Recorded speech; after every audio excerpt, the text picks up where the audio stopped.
In this Sengoku Dynasty how to make money video, I'm going to talk about this. So once you've started playing the game for a little while, this dude appears, a negotiator, and he says that he wants 100 of your finest coins to be able to protect the village. And I suggest you do that because to begin with, you don't have much in the way of defenses. So you can make money by trading with him. So if I just change the view here, so we're up close, and then choose the trade button there, you see it's F. And then I can sell things to him, and I need to basically get 100 of these coins before I can pay him off so the raiders don't attack me. So different things are worth different money. So you can see I've got a spare wooden hammer here, and if I want to sell it down the bottom there, it's sell. And that's basically what you want to be doing early game, is crafting objects, so or tools, and generally things that I've constructed in some form are worth a bit more. So you can see that I'll sell that one as well, and that's worth it.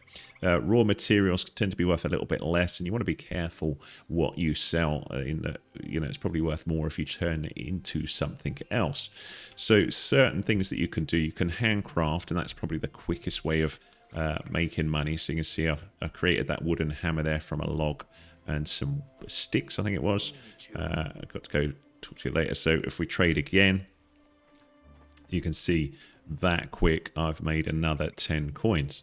So you can get a little bit more money from other things as well, and depending on what you collect, you may be able to use things like the workshop here that you build early in the game to produce other things. So you could say, let me see whether we get more for one of these, this wooden kanabo, and you could have a little look at other things as well. So you could look at farming and go, maybe a shovel is worth more.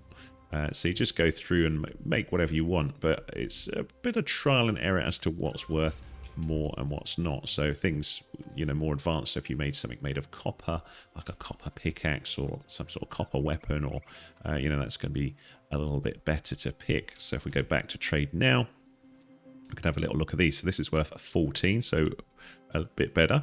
11, the rope only 450, so maybe that's not worth doing at the minute. So maybe we'd be better off making a bow with that rope. So for that we could go and chop down a tree and see whether a bow is worth much more money, but it's probably quickest just to make stone axes and other bits and bobs. So back to the woodworking table. If we craft now, we could make that rope. So we've got a bit of rope already, haven't we? So we go for the weapons here, and then you can see the bow here we can make with bamboo, rope, and any plank. And the plank you can get from knocking down these until you make a carpentry area, and then you can make them from logs. But we can go back to this guy now. I don't think you can attack him, and that's probably a bad idea, so we'll just trade here and see what the bow is worth. So you can see 19 for that, so we'll sell that. And we could make some other stuff as well, of course. So this is not the only person you can sell to, so you can make money in other ways, and not every trader has infinite money. So there's other traders that you'll find throughout the game, and while we're going to get that bamboo, I'll just show you another trader that's nearby, and also the nearest town, because that's one of the easiest ways to make money is by fast traveling. I'm going to show you that as well. So we'll just go here. Just get a bit of bamboo. So just here on the map, M for map is the shortcut, by the way, you will find this, where's she gone? This lady here.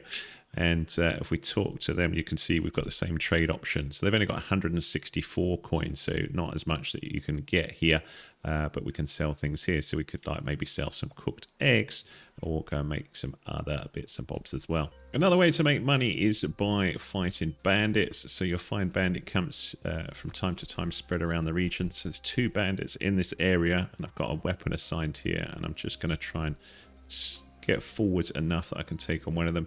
You can try bows and arrows to attack them from range, or just go in and try and hit them with weapons. So I'm just going to try and get this guy to come forwards like that, and then I'm going to use left alt to block like this while they come forwards, and then hit them around the chops with this if I can. You can see this guy's quite fast. Not fast enough for that though.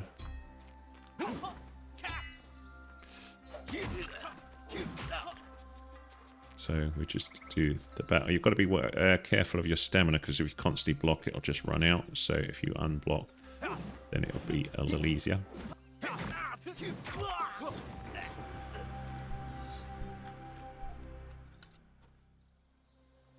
So when you defeat a bandit, you can see we get some loot. We also get these that you can trade in with a bounty hunter, or you can sell them to people. But you can see we got 10 coins for defeating him, and also that healing brew, which is actually going to be quite useful because I got battered, because I'm not very good at this point because we've not done any battling in this particular save file. But you can see if we go here, I can get block improvements, so they're a little easier, or a quick attacker. So I'm going to pop up a couple of perks in there.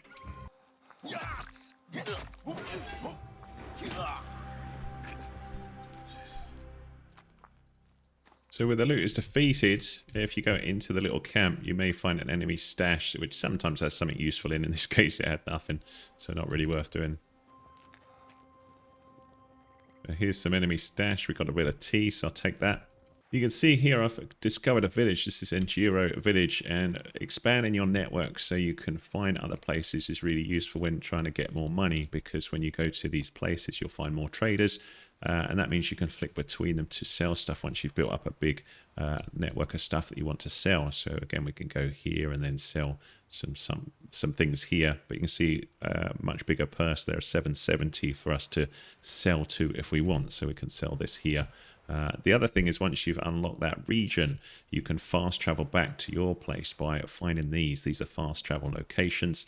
Hit that, and then I can go back to my village or Sasogi. So if you placed your belt right next to old Sasogi, you've got the two things here, but that's why we've got that there. And it will cost me 10 coins to do that. So I've got 18, so I can accept it. Do my fast travel, and we're back to Sasogi that quick. So that fast travel option means you can make money a lot faster, because you can just go and load up your stuff into your inventory and then go off to the villages that you discover. So we're back here. We could continue selling here or make more stuff. So there you go. Hopefully this Sengoku Dynasty how to make money video has been useful to you. If it has, give us a thumbs up, please. Much appreciated. Any comments welcome. If you need more help with the game, let me know with what. I'll try and help out in the future video.